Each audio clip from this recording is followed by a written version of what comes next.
Hi folks, Deadly Dad 58 here. Yeah, I usually don't do political stuff. Like like to keep my TikToks a little tame and stuff like that. Just a little having fun and stuff like that. But I need to talk about this one. Okay, so I usually don't do political stuff. I don't know if it falls under political, but I'm gonna talk about it anyway. I was reading this article about how this these families here, some families here in Roblin are pulling their kids out of the school to start their own school.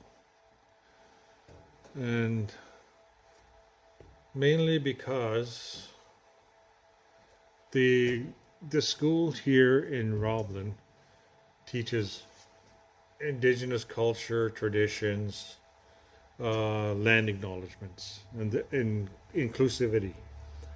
And that's what they do here. And the families that are pulling their kids out didn't want their kids learning that in the school,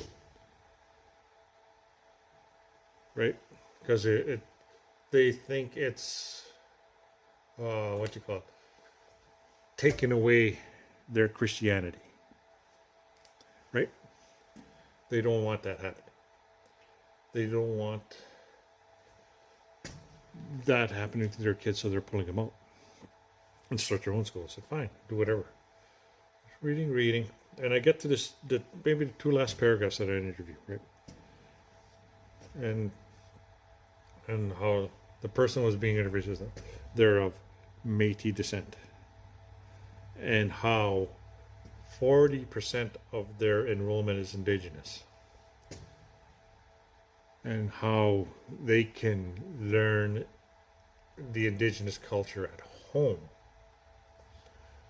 which is all fine and dandy. But the reason you pulled them out of the school is because they were learning that at the school you're pulling them out of. So it just doesn't make sense to me.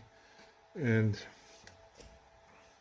also, a couple of sentences down below that, it was, this is the opposite of a residential school, right? Then we have the option of taking our kids home and they can learn that there. Yeah, that's what it said there. And so I took a little bit of offense to that part. Like you were okay up until you had to mention residential schools. Like, to each his own.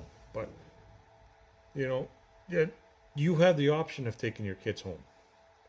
Back when